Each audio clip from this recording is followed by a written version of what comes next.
人鬼同屋的房子，我们已经给大家分享过不少了。今天我们继续来山里面看一栋最孤独的房子，旁边都没有邻居，现在有的都是一座座坟墓。看这座坟墓是23年在这边建好的，已经是埋葬了一个老人。这是一座合葬墓，距离房子也就几米远。每天走在大山里面，总会听到许许多多不一样的故事。今天我们来看一栋房子，然后这栋房子以前住着一个孤寡老人，算是世界上最孤独的人。老人过世了之后，直接把他的坟墓就建在房子的前面。整个房子建在三面环水的小岛之上，地理环境是非常好的，景色特别的美。看我门前的这条河，水碧绿碧绿的，清澈干净，河里面的鱼资源特别的丰富。整个小岛之上现在已经有很多座坟墓了，以前只有一个老人住在这边，旁边都种满了橘子树。然后老人在10多年前过世了之后，直接把他的坟墓就建在这块，坟头草已经很高了。刚才我看了一下墓碑，上面的字已经模糊不清了。我们一个镜头来给大家看一下周边的环境。看坟墓在这里，然后我站的这个位置就是院坝，房子就在我的左手边。3间石头房子，屋顶已经全部倒塌了，瓦片也已经散落下来。房子结构非常的简单，都是从河里面捡过来的鹅卵石，没有水泥砂浆，全部用泥巴给它粘合在一起，变成了墙面建的一座房子。整栋房子建筑面积将近也就4到50个平方左右，中间是堂屋，两边分别有2个小小的卧室，背后是一个非常简易的厨房，加上杂物间。整栋房子我看了一下，特别的简陋，当年在这里居住，生活条件也是非常艰苦的。如今我们来到这里，通过航拍一看，这个位置的景色实在太美了。现在房屋已经不能够住人了，他的后人应该严格来说是没有的，只有2个侄子、侄儿。现在侄儿呢也是外出务工，基本上也完全搬离了。老人呢远离寨子而建的房子，孤孤独独就走完了这一生。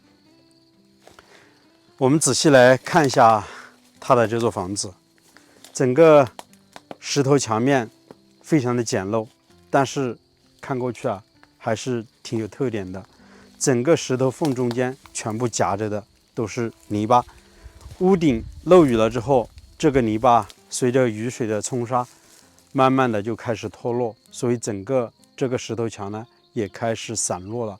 包括你看我手指的那个方向，好多地方这个石头墙面呢已经开始倒塌下来。以前这边是留有个窗户，窗户呢是用实木做的，现在整个木头呢都已经腐朽烂掉完了，很可惜。如果早个几年过来，也许房子还在，可以给它维修修缮一下。其实老人生前没有邻居，非常的孤独，但是死过后，他的邻居逐渐的变多了。刚刚进入房子的时候，大概也就距离房子5、6米远，就新埋了一座坟墓。然后我们看了一下墓碑，还是一座合葬墓。现在已经埋葬了一个老人在里面，还有另外一个老人应该还是健在的。我们看了一下，里面修得挺宽的。之前也给大家分享过，在我们湘西这边，喜欢在生前就把这个墓地给做好。前几天还给大家分享了一个老人，老人还健在，还和我们聊天，但是他的坟墓花了2万多块钱，已经修好了。确实这样的一座房子，虽然地理位置非常的好，但如今随着老人过世，孤孤独独的建在这边，旁边的坟墓是越来越多。他的侄子说，有人需要的话可以买下这栋房子，或者让别人在这里居住，免费都不要钱。但是确实看着房子周边的情况，环境再美也不可能啊，我觉得也不可能有人在这边居住了。本来我是想走到房子里面去看一下的，但是看它的这些房屋结构，我实在不敢进去了。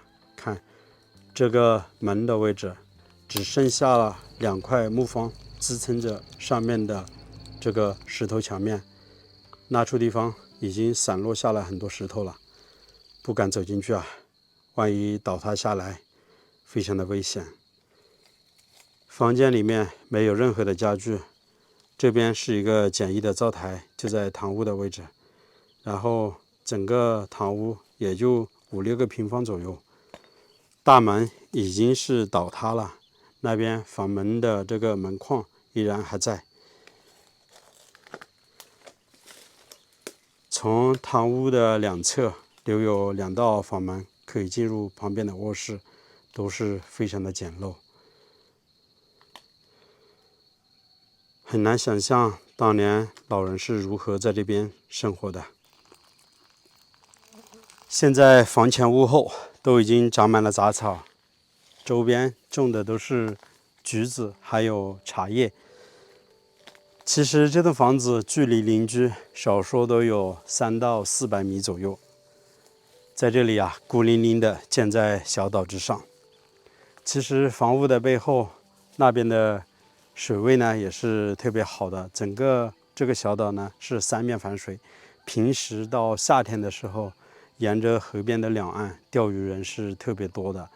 整栋房子的侧面看一下它的进深，将近也就4到5米左右。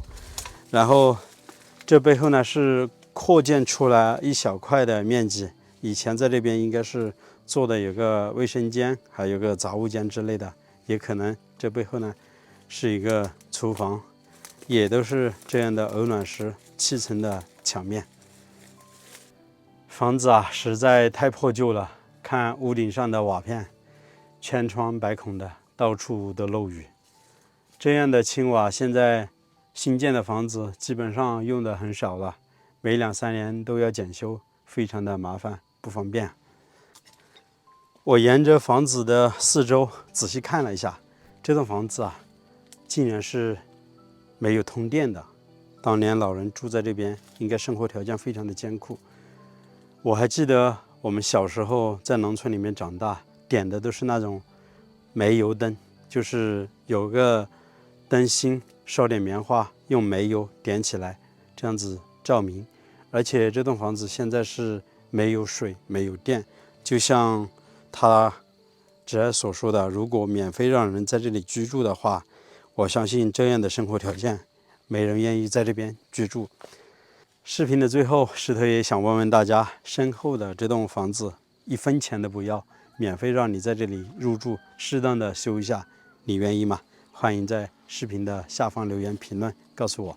好了，我是石头，喜欢的请记得点个订阅，我们下期再见，拜拜。